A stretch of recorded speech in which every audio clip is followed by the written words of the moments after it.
Subscribe now and press the bell icon. Never miss an update.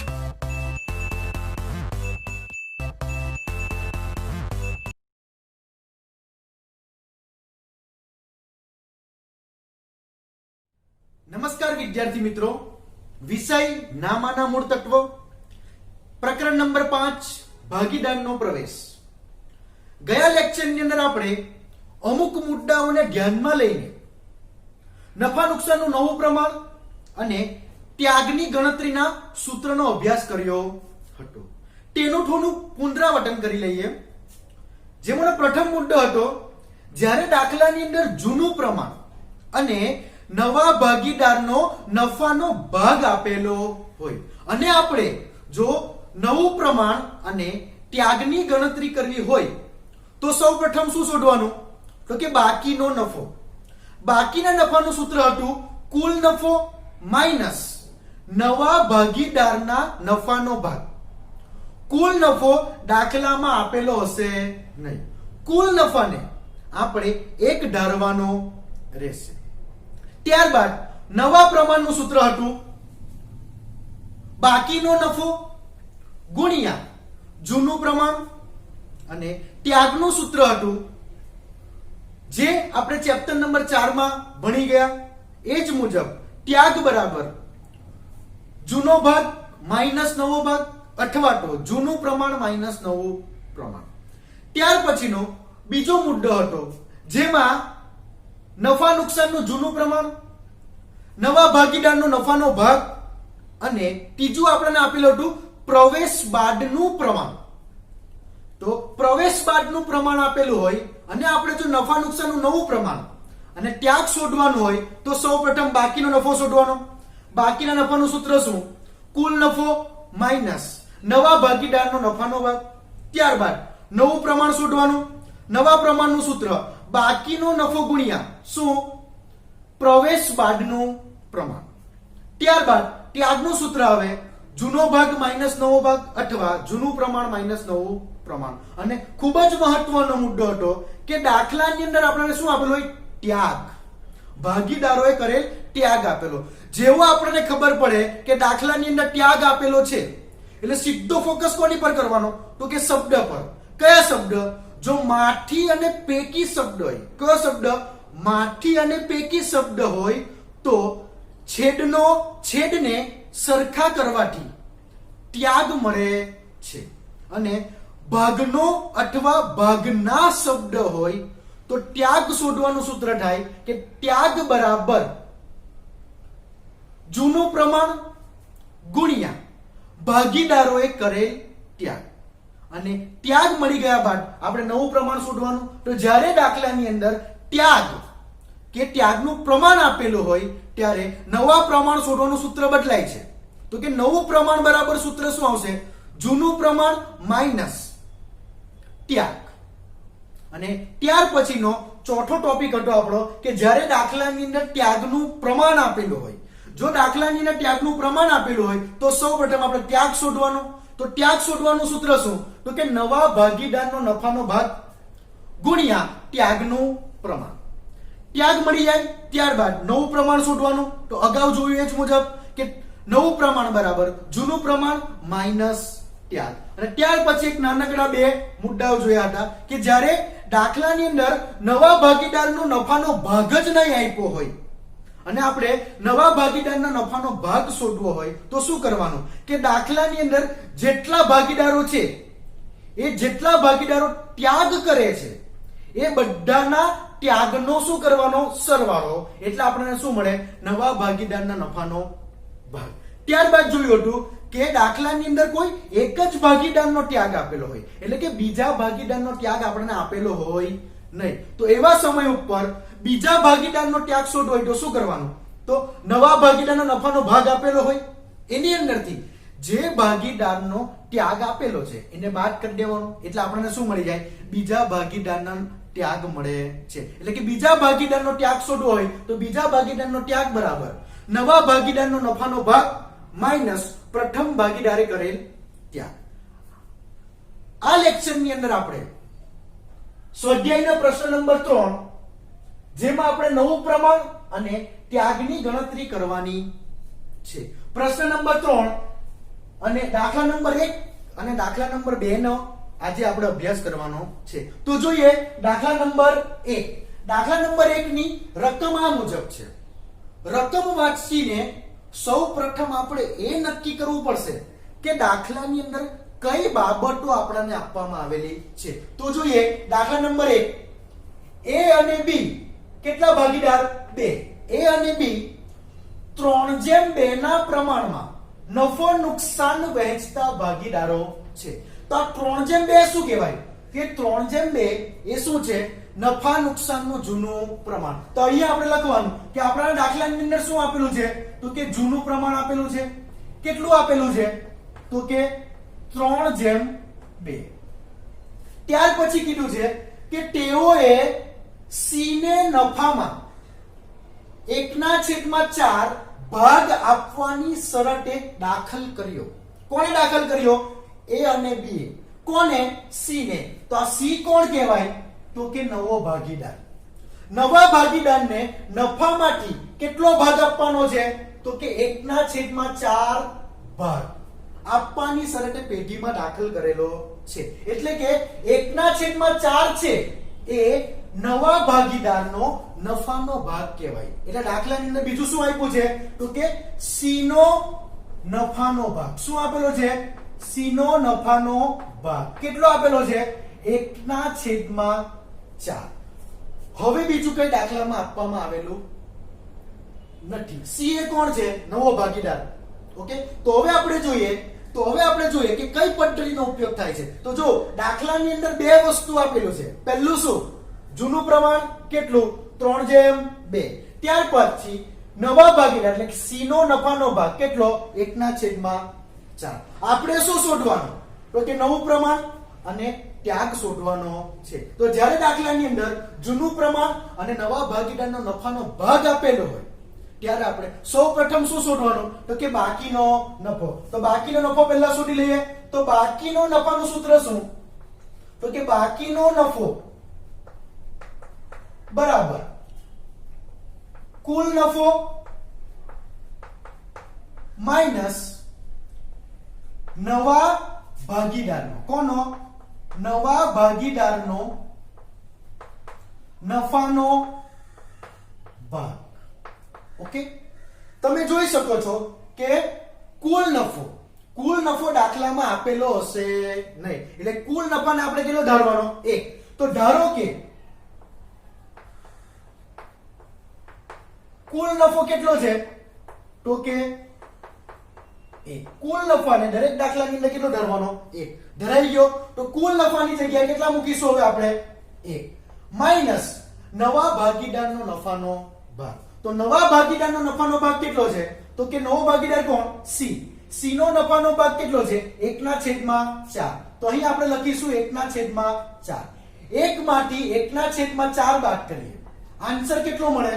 તો કે 3/4. લસા લેવા પડે. શું લેવા પડે? લસા લેવા પડે. પણ આપણે એકદમ શોર્ટકટ રીત કરીશું. શું? કે C નો નફાનો ભાગ કેટલો આપેલો છે? તો 1/4. શું કરવાનું? તો કે બાકીનો નફો કેટલો મળ્યો? 3/4. આપણે શોર્ટકટ રીતે કરવાનું છે. કઈ રીતે કરશું? તો કે 1/4 આપેલો છે તો 4 માંથી 1 ને બાદ કરો. કેટલા મળે? 3. 3/4 એ શું થાય? બાકીનો નફો. એવી જ રીતે જો આપણને આપેલું હોય 1/8 કેટલો છે? નવા ભાગીદારનો નફા ભાગ કેટલો છે? 1/8. તો શું કરવાનું? 8 માંથી 1 ને શું કરી દેવાનું? બાદ. આન્સર કેટલો મળશે? તો કે 7. 7/8. આ શું કહેવાય? બાકીનો નફો. એવી જ રીતે આપેલું હોય આપણને 2/5. કેટલા આપેલા છે? 2/5. નવા ભાગીદારનો નફાનો ભાગ આપ્યો છે 2/5. તો શું કરવાનું? તો 5 માંથી 2 ને શું કરવાના? બાદ. આન્સર કેટલો? 3. 3/5. આ શું કહેવાય? બાકીનો નફો. તો એ રીતે અહીંયા કેટલા છે? 1 માઈનસ 1/4. 4 માંથી 1 ને બાદ કરી નાખીએ. આન્સર કેટલો? 3. 3/4. એ શું થયો? બાકીનો નફો. બાકીનો નફો મળે. હવે આપણે શું શોધશું? તો કે નવું પ્રમાણ શોધવાનું સૂત્ર શું? તો કે બાકીનો નફો ગુણ્યા શું આપેલું છે દાખલાની અંદર જૂનું પ્રમાણ. તો અહીંયા શું લખશું આપણે જૂનું પ્રમાણ લખાઈ ગયું. હવે જોઈએ કેટલા ભાગીદાર છે 3 A B C.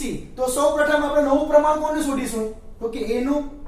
તો A નો શું જોવાનું પહેલા બાકીનો નફો. બાકીનો નફો કેટલો મળ્યો આપણને 3/4. તો બાકીના નફાના સ્થાને લખીશું 3/4 ગુણ્યા જૂનું પ્રમાણ. જૂનું પ્રમાણ કોનું જોઈએ A નું. કેટલું છે 3/2 એટલે કેટલા થશે 3/5. 3 + 2 બરાબર કેટલા 5. તો જૂનું પ્રમાણ કેટલું થવાનું 3/5. તો અહીં આપણે લખીશું 3/5. બંને વચ્ચે સંબંધ કયો ગુણાકારનો. જો ગુણાકારનો સંબંધ હોય તો આપણે લસા લેવાની જરૂર નથી, સીધો બંનેનો શું કરવાનો ગુણાકાર. તો 3 × 3 બરાબર કેટલા તો કે 9. 5 × 4 બરાબર કેટલા 20. આન્સર કેટલો મળ્યો 9/20. એ જ રીતે આપણે કોનું શોધીશું તો કે બી નું. બી નો બાકીનો નફો આપણને આપેલો છે કેટલો 3/4 ગુણ્યા શું જોઈએ જૂનું પ્રમાણ. જૂનું પ્રમાણ બી નું કેટલું 2 કુલ કેટલા 5. તો શું થશે 2/5. સંબંધ કયો ગુણાકારનો. તો બંને વચ્ચે ગુણાકાર કરીશું 3 × 2 આન્સર કેટલો 6. ત્યારબાદ 4 × 5 આન્સર કેટલો 20. આન્સર મળ્યો 6/20. એ જ રીતે આપણે કોનું નવું પ્રમાણ શોધીશું સી. તો દાખલાની અંદર સી નો બાકીનો નફો આપ્યો નથી, એનું જૂનું પ્રમાણ પણ આપેલું નથી. તો એનું નવું પ્રમાણ કઈ રીતે શોધાય તો દાખલાની અંદર એને નફાનો ભાગ આપેલો છે. જો કેટલો આપેલો છે 1/4. તો આ નફાના ભાગ ઉપરથી આપણે એનું નવું પ્રમાણ શોધવાનું રહેશે. તો જોઈએ તો સી નો નફાનો ભાગ કેટલો છે 1/4. સી નો નફાનો ભાગ કેટલો 1/4. 1/4. હવે તમે જોઈ શકો છો કે એનો નવું પ્રમાણ 9/20, બી નું 6/20. આનો છેદ કેટલો છે 20 અને આનો છેદ પણ કેટલો છે 20. પણ અહીં સી નામના ભાગીદારનો છેદ કેટલો છે 4. તો બધાના છેદ હંમેશા કેવા હોવા જોઈએ સરખા. પણ તમે જોઈ શકો છો 4 કે સી નો છેદ કેટલો છે 4. તો 4 ચાલે નહીં, આપણે એને કેટલા બનાવવા પડશે 20. તો મારે આ 4 ને 20 બનાવવા હોય તો કઈ સંખ્યા સાથે ગુણાકાર કરવાનો તો કે 5. તો અહીંયા શું કરું ગુણ્યા 5. એકલા છેદને 5 સાથે ગુણવાના નહીં, છેદને ગુણે તો અંશને પણ કેટલા સાથે ગુણવાના 5. એટલે કે છેદ સરખા કરવા માટે 20 લાવવા માટે 4 ને કેટલા વડે ગુણ્યા 5. તો અંશ અને છેદ બંનેને 5 વડે ગુણવાનું. હવે ગુણાકાર કરીએ તો 5 એકુ 5 ને 5 ચોક 20. બધાના છેદ સરખા થઈ ગયા. તો અહીં આપણે નફા નુકસાનનું નવું પ્રમાણ મળી ગયું. નવું પ્રમાણ કેટલું મળ્યું તો જોઈએ કેટલું છે 9/6/5. આ શું કહેવાય તો કે નફા નુકસાનનું નવું પ્રમાણ. નવું પ્રમાણ મળી ગયું. હવે આપણે શોધવાનું શું છે તો કે ત્યાગ. તો ત્યાગ શોધીએ તો ત્યાગ શોધવાનું સૂત્ર શું થશે તો કે જૂનો ભાગ અથવા જૂનું પ્રમાણ માઈનસ નવો ભાગ અથવા નવું પ્રમાણ. જે ચેપ્ટર નંબર 4 ની અંદર પર્સનલી ત્યાગ અને લાભ શોધવાના સૂત્રનો આપણે અભ્યાસ કરી ગયા છે, એના દાખલા પણ જોયા છે. એ જ રીતે ત્યાગ અહીંયા શોધવાનો રહેશે. પહેલો કોણ છે તો કે નવું પ્રમાણ છે એ 3 ભાગીદારનો શોધાશે. પણ ત્યાગ ફક્ત કોનો જે ભાગીદારે કર્યો હશે તે, એટલે કે જૂના ભાગીદાર. કોણ છે એ. તો સૌપ્રથમ કોનો શોધીશું એ. એનું જૂનું પ્રમાણ. એનું જૂનું પ્રમાણ આપણે આગળ જોયું તેમ કેટલું છે 3/5 અને બી નું કેટલું છે 2/5. તો એનું જૂનો ભાગ છે આપણી પાસે 3/5 માઈનસ નવો ભાગ કેટલો છે તો આપણે શોધ્યો કેટલો 9/20. દેખાય છે એનું નવો ભાગ કેટલો થવાનો 9/20. તો એ લખું 9/20. હવે તમે જુઓ કે બંનેના છેદ કેવા છે અલગ અલગ. વચ્ચે નિશાન કેવું બાદબાકી. જો ગુણાકારનું નિશાન હોય તો આપણે લસા લેવાની જરૂર નથી, પણ એ નિશાન કયું છે તો કે બાદ બાકીનું, એટલે આપણે લસા લેવા પડશે. તો લસા લેવા માટે આપણે ફરી ધ્યાન આપવાનું. લસા કોના લેવાશે? તો કે છેદના. છેદ કયા ગયા છે? તો કે 5 અને 20. મોટો કયો? તો કે 20 અને નાનો 5. 20 ને 5 વડે ભાગી શકાય?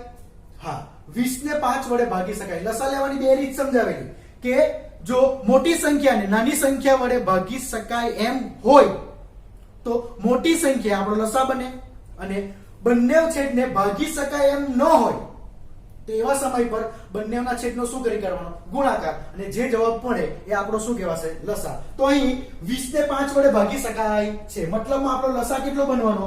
તો કે 20. હવે મારે આ 5 ને 20 બનાવાય તો કેટલા સાથે ગુણું? તો કે 5 ગુણ્યા 4 કરું એટલે મને આન્સર શું મળે? 20. અને 20 ને 20 બનાવાય તો કેટલા વડે? 1 વડે ગુણું. 20 ગુણ્યા 1 બરાબર કેટલા? 20. થઈ ગયું. હવે આપણે જે આ કૌંસમાં લખેલો છે એનો ગુણાકાર અંશ સાથે કરીશું તો 4 ગુણ્યા 3 આન્સર કેટલો? 12. એ જ રીતે માઈનસ તો માઈનસ, ત્યારબાદ 9 ગુણ્યા 1 એટલે કેટલા? 9. આન્સર કેટલો થવાનો? તો કે 3/20. એવી જ રીતે આપણે કોનું શોધવાનું? તો કે b નું. તો b નો જૂનો ભાગ કેટલો છે? તો કે 2/5 માઈનસ નવો ભાગ કેટલો છે? તો કે 6/20. આગળ જોયું એ પ્રમાણે વચ્ચે માઈનસ નું નિશાન, બંનેના છેદ અલગ અલગ. લસા લઈશું કેટલો આવશે? આગળ આવ્યો તે રીતે લસા લઈ લીધો કેટલો? 20. તો હવે 5 ને કેટલા વડે?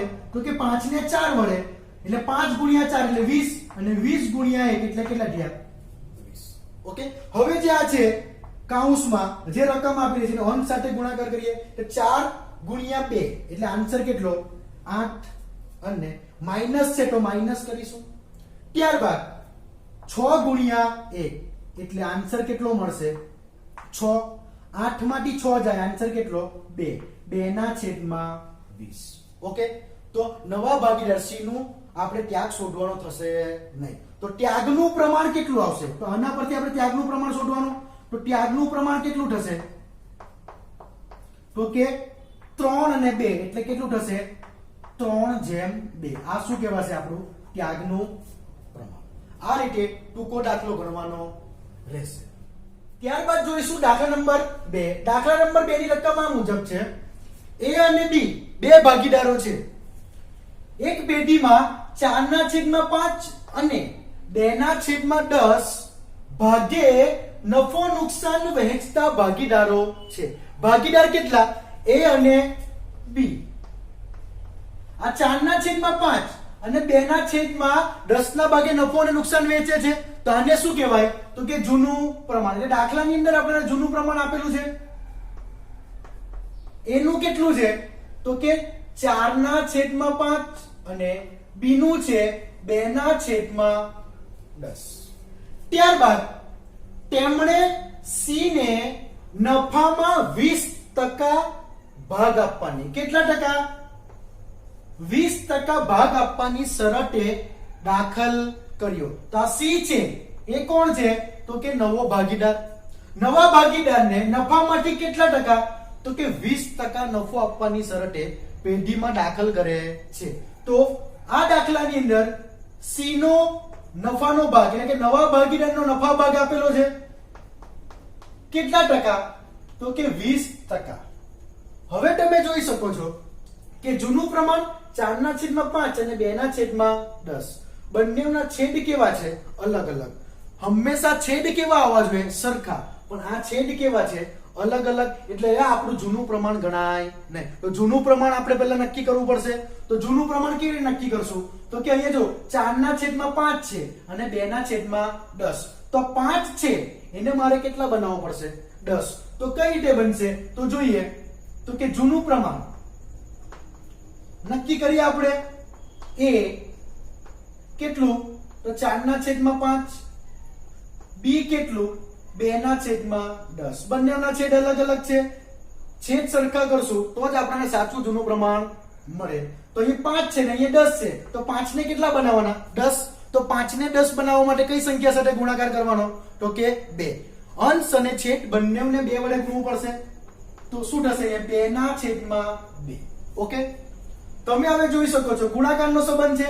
તો 4 ગુણ્યા 2 એટલે કેટલા થવાના 8 અને 5 ગુણ્યા 2 એટલે કેટલા 10 અને આનું છે 2/10 બંનેના છેદ થઈ ગયા મતલબ આ આપણું કેવું સાચું નફા નુકસાનનું જૂનું પ્રમાણ છે કેટલું 8/4 હજુ પણ તમે એના ભાગ ઉડાડી શકો છો જો કેટલું આવ્યું જૂનું પ્રમાણ 8/2 છે જૂનું પ્રમાણ કેટલું આવ્યું 8/2 હજુ એને તમે ભાગ ઉડાડી શકો તો કેટલા થાય તો 4 ગુણ્યા 2 અને 2 નું કેટલું થશે 2 ગુણ્યા 1 આ બે ઉડાડી દેવું તો જૂનું પ્રમાણ કેટલું ગણાશે તો જૂનું પ્રમાણ આપણું ગણાશે 4/1 એ આપણું કયું પ્રમાણ ગણાશે તો કે જૂનું પ્રમાણ આપણું નક્કી થઈ ગયું ત્યારબાદ શું કીધું છે કે સી ને નફામાં કેટલા ટકા 20% ભાગ આપવાનો છે તો ભાગ એ ટકામાં ચાલશે નહીં તો એને પણ આપણે ચેન્જ કરવો પડશે તો જોઈએ શું છે સી નો નફા ભાગ ઓકે કેટલા ટકા આપ્યો 20% છે ટકા કેટલામાં ગણાય તો કે 100 માં ગણાય તો મારે ટકાને દૂર કરવા માટે શું કરશું અહીંયા 20% છે પણ ટકાને દૂર કરવા માટે હું છેદમાં કેટલા લખીશ 100 એ ટકાવારી દૂર થઈ ગઈ હવે આપણે એના ભાગ ઉડાડી દેવાના તો કેટલા થશે તો કે 20 ગુણ્યા 1 અને 20 ગુણ્યા 5 આ 20 ઉડાડી દીધા રિયા કેટલા ઉપર 1 નીચે 5 તો નવો ભાગ સી નો નફાનો ભાગ કેટલો મળ્યો 1/5 હવે જોઈએ તો દાખલાની અંદર આપણે બે વસ્તુ આપ્યું શું એક તો જૂનું પ્રમાણ અને નવા ભાગીદારનો નફાનો ભાગ આપણે શું શોધવાનું તો કે નવું પ્રમાણ અને ત્યાગ તો સૌપ્રથમ આપણે શું શોધવાનું તો કે બાકીનો નફો તો બાકીનો નફો આપણે શોધીએ તો કે બાકીનો નફો બરાબર સૂત્ર શું થવાનું તો કે કુલ નફો માઈનસ નવા ભાગીદારનો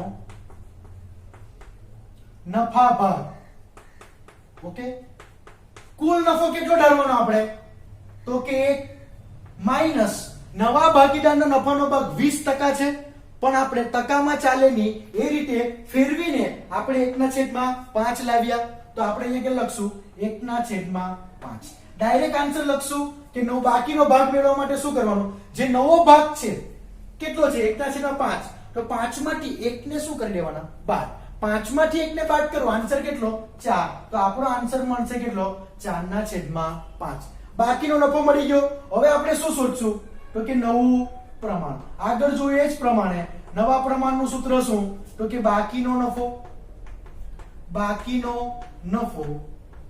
ગુણ્યા જૂનું પ્રમાણ ઓકે તો જોઈએ કે બાકીનો નફો પહેલા કોનો શોધશું એ પહેલો ભાગીદાર એટલે એનું પહેલા શોધ્યું બાકીનો નફો કેટલો છે 4/5 ગુણ્યા જૂનું પ્રમાણ આપણને કેટલું મળ્યું 4/1 બરાબર એટલે કેટલા થશે એનું 4/5 અને બી નું કેટલું થશે 1/5 તો એનું જૂનું પ્રમાણ કેટલું તો કે 4/5 સંબંધ કેવો ગુણાકારનો સંબંધ એટલે શું કરવાનું તો કે બંનેનો ગુણાકાર તો 4 ગુણ્યા 4 આન્સર કેટલો 16 5 ગુણ્યા 5 આન્સર કેટલો 25 એનું નવું પ્રમાણ મળી ગયું ત્યારબાદ કોનું શોધશું તો કે બી તો બી નો બાકીનો ભાગ 4/5 ગુણ્યા એનું જૂનું પ્રમાણ કેટલું છે 1/5 તો 1/5 ગુણાકારનો સંબંધ 4 ગુણ્યા 1 એટલે કેટલા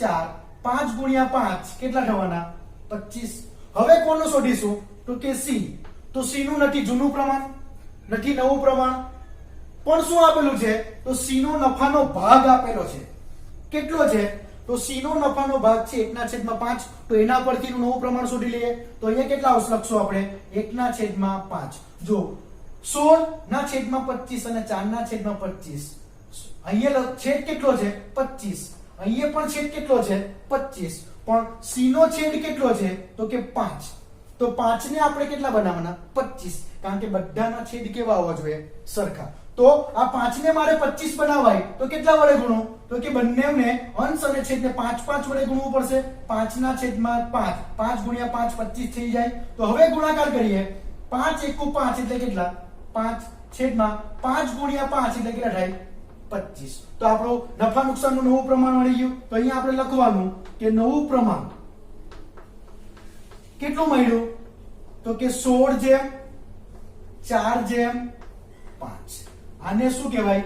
નફા નુકસાનનું નવું પ્રમાણ. નવું પ્રમાણ મળે એટલે આપણે હવે શું શોધશું? તો કે ત્યાગ.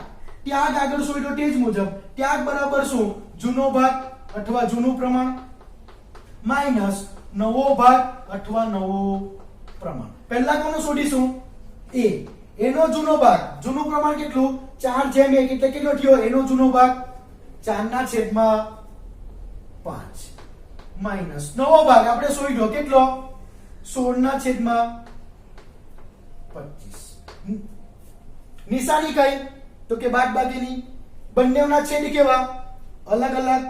શું કરવું પડશે? લસા લેતી વખતે બે બાબત ધ્યાનમાં રાખવાની. મોટી કઈ? 25. નાની કઈ? 5. 25 ને 5 વડે ભાગી શકાય? હા. તો મોટી સંખ્યા ને નાની સંખ્યા વડે ભાગી શકાય છે, માટે મોટી સંખ્યા આપણો શું બનશે? લસા. તો લસા કેટલો આવવાનો? તો કે 25.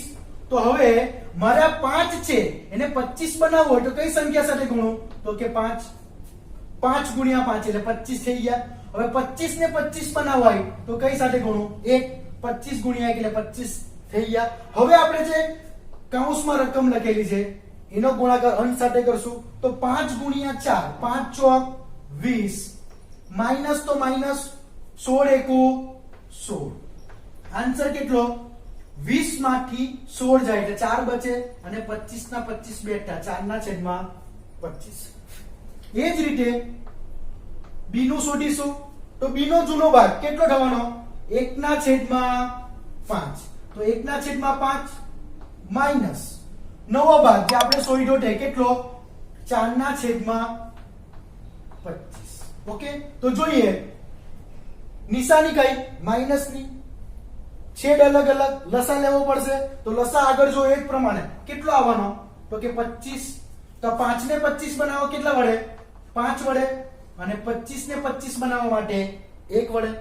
હવે આ 5 નો ગુણાકાર અંશ સાથે કરું એટલે 5 એકુ 5 માઈનસ 4 નો ગુણાકાર કોની સાથે કરું? 1 સાથે એટલે 4 એકુ 4. 5 માંથી 4 જાય આન્સર કેટલો બચે? 1. 1/25. તો આના પરથી આપણને શું મળે? ત્યાગનું પ્રમાણ. ત્યાગનું પ્રમાણ કેટલું આવશે? તો કે 4/1. ઓકે. તો આશા રાખું છું કે આ લેક્ચરની અંદર તમને સંપૂર્ણ ખ્યાલ આવી ગયો હશે. જો કોઈ પણ પ્રકારની તકલીફ જણાય તો કમેન્ટ બોક્સમાં લખી જણાવવા વિનંતી. આ વિડીયોને લાઈક કરો, શેર કરો અને સબસ્ક્રાઇબ કરવાનું ભૂલશો નહીં. અસ્તુ. જય હિન્દ, જય ભારત.